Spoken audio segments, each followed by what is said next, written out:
কই গো, তোমার হলো? দিদিরা তো প্রায় এসে পড়েছে, স্টেশনে নেমে গেছে। আর 5-7 মিনিটেই পৌঁছে যাবে, কিন্তু হাত চালাও, জলদি করো। অর্ডার করেই আমার স্বামী ব্যাগ হাতে বাজারে বেরিয়ে গেল। আমি শরবতের গ্লাসে প্লেট ঢাকা দিয়ে সব রেডি করে রাখলাম। ইতিমধ্যে ডাইনিং থেকে মোবাইল বেজে উঠল। সকাল থেকে বহুবার বেজেছে, রিসিভ করিনি ইচ্ছে করেই। কী বা বলতাম, বিয়ের পরে এটা আমার প্রথম ভাইফোঁটা। আর এইবারই হয়তো প্রথম আমি দাদার মঙ্গল কামনায় ফোঁটা দিতে যেতে পারবো না। বাম হাতের উল্টো পিঠে চোখটা মুছে উঠে এসে ফোনটা ধরলাম। ওপার থেকে দাদা উত্তেজিত গলায় বলল, কিরে বনি, আসছিস তো? কখন আসবি? আমি চান টান করে একদম রেডি, শিগগির চলে আয়। আর শৈলেশকেও একটু আনিস সঙ্গে করে, ওকে আটকাবো না। উফ, কতদিন তোর হাতের সেই মাটন কষা খাইনি বলতো। আমি কিছু বলতে যাওয়ার আগেই শুনলাম বৌদির ভীষণ বিরক্ত কণ্ঠ। আদিক্ষেতা দেখে আর বাঁচি না, বোনের হাতে রান্না না খেয়ে ওনার জিভে নাকি ছ্যাটলা পড়ে গেছে। আর 12 মাস 364 দিন এই শর্মার রান্না 3 বেলা পেট পুড়ে খান, যত সব। এই শোনো, আমি 2 দিনের জন্য বাপের বাড়ি যাচ্ছি। তোমার আদরের বুনিকে বলো আমার রান্নাঘর যেন বুঝে শুনে ব্যবহার করে একটু। আর শোবার ঘর আমি গোছ করে রেখেছি, এক চুল যদি এদিক ওদিক হয়েছে তো তোমার। গজগজ করতে করতে বৌদির গলা দূরে মিলিয়ে গেল। আমি মৃদু হেসে বললাম, না রে দাদা, এখন আমি যত না তোর বোন, তার চেয়েও এ বাড়ির বউ অনেক বেশি। 3 ননদ আসবে, তাদের ছেলে মেয়েরা, আয়োজন কে করে বলতো? আর মেয়েদের কাছে তো সংসারই আগে, বল। বৌদিকেই দেখলি না, কেমন নিজের ঘরকন্যার ওপর সজাগ খেয়াল। আমি দাদাকে কিছু বলার সুযোগ না দিয়েই ফোনটা ছট করে কেটে দিলাম। বাবা যখন মারা যায় আমি মাত্র 5, দাদা 9। আমাকে আগলে আগলে রাখতো সব সময়। টানাটানি সংসারে ভালো মাছটা, মিষ্টিটা, দুধটা আমার জন্য ঠিক জোগাড় করত। পরীক্ষার হলের বাইরে ডাব হাতে দাঁড়িয়ে থাকতো চিন্তিত মুখে।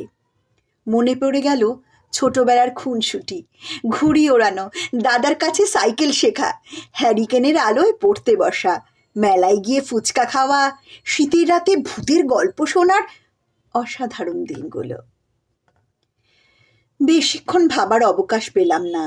এর মধ্যেই 3 ননদ, তাদের ছেলেমেয়েরা এবং স্বামী বাড়িতে ঢুকলেন।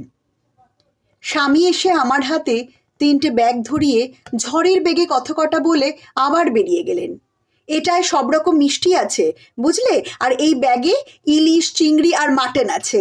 আদা, লঙ্কা, টমেটো আর যাবতীয় মশলা ছোট প্যাকেটে আছে, দেখে নিও। আর মা কিন্তু নিরামিষ খায়, আগে মায়ের রান্না সেরে সরিয়ে রেখে তবে এগুলো করবে। আর লুচি তরকারি হয়ে গেছে, সব ঝটপট রেডি করে ফেলো। হায় ঈশ্বর, কি নির্বিকার, কি নিশ্চিন্ত। আমি যে কারোর বোন, আজ যে আমারও দিন, এ কথা কারোর মনে হলো না একবার? আমি কিছু না বলে ব্যাগ দুটো রান্নাঘরে নামিয়ে দেখলাম সাথে আরও একটা প্যাকেট, তার ভেতরে একটা সাদা কালো ডুরে কাটা জামার পিস এবং একটা রিস্ট ওয়াচ। বেডরুমে প্যাকেটটা রাখতে রাখতে ভাবলাম, বাবা, আস্তে আস্তে রাস্তাতেই ভাইকে গিফট ধরিয়ে দেওয়া হয়ে গেছে। রান্নাঘরে এসে দেখি 3 ননদ রান্নার কাজে ইতিমধ্যে হাত লাগিয়েছে। প্লেট ঢাকা শরবত নিজেরাই বাচ্চাদের দিয়ে দিয়েছে। বড়জন জিজ্ঞাসা করলো, সকাল থেকে কিছু খেয়েছো শালিনী? আমি মাথা নেড়ে না বলতে একটা শরবতের গ্লাস আমার দিকে বাড়িয়ে দিল। ভারী অবাক হলাম, গোনাগুনতি গ্লাস থেকেও একটা আমার জন্য সরানো ছিল তাহলে। মনটা হঠাৎ ভালো হয়ে গেল। ওদের রান্নাঘরে দেখে আমি ধান, দূর্বা, পান, সুপুরি আর মিষ্টির প্লেট গুছিয়ে ফেললাম। শাঁখ আর প্রজ্বলিত প্রদীপ রাখলাম। টুপ করে এক ফোঁটা জল পড়ল প্রদীপের বুকে। শিখাটা তিত্তির করে কেঁপে উঠল, আগুনটা চড়বড় করে উঠল। আমি তাড়াতাড়ি দুহাত ঢেকে শিখাটা আগলে রাখলাম। প্রদীপের বুক যে পুড়তে নেই, তাতে অমঙ্গল হয়। আমার দাদার কোনো ক্ষতি যেন না হয় ঠাকুর, ওকে ভালো রেখো। এমন সময় শাশুড়ি মা ঘরে ঢুকলেন। এসেই বললেন, আজকের দিনে চোখের জল ফেলছো কেন শুধু শুধু? ছেলেটার কি অমঙ্গল না ঘটিয়ে ছাড়বে না? জল মুছে মিষ্টির প্লেটগুলো তৈরি করো তাড়াতাড়ি। সত্যিই তো, আজ চোখের জল ফেলা ঠিক নয়। মনে মনে বললাম, শুধু নিজের ছেলের মঙ্গলের কথাটাই ভাবলেন মা, আমার দাদাটারও যে অমঙ্গল হবে। আমি তাড়াতাড়ি চোখ মুছে আসন পেতে সব তৈরি করে ফেললাম। 3 ননদ তাদের ভাইকে একে একে ফোঁটা দিল। আমি কি আর করব, দাদার নাম করে ফোঁটা দেব বলে দেওয়ালের কাছে গেলাম। ঠিক তখনই পিঠে একটা চেনা ছোঁয়া। ফিরে দেখি দাদা দাঁড়িয়ে, পাশে স্বামী।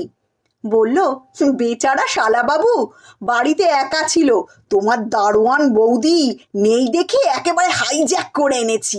তোমার হাতের স্পেশাল মাটন কষা খেয়ে দেখবো আজ, দাদার সৌজন্যে। আর ওই ব্যাগটা রেখেছো তো ঠিক করে, ওটা দাদার, দেখো তো পছন্দ কিনা। আনন্দ আর ভালো লাগায় খুব ইচ্ছে হলো স্বামীর বুকে ঝাঁপিয়ে পড়তে, কিন্তু আপাতত ইচ্ছেটা দমন করতে হলো।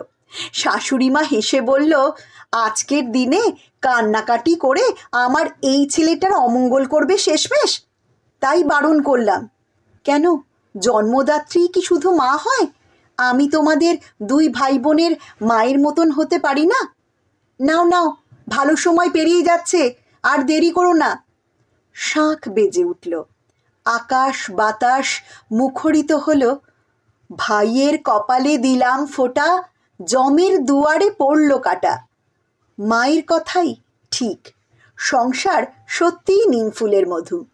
তেতোটুকু হজম করতে না পারলে মিঠে স্বাদ পাওয়া যায় না। ভালো থাক পৃথিবীর সব ভাই বোন, অটুট থাক পবিত্র সম্পর্ক। নমস্কার।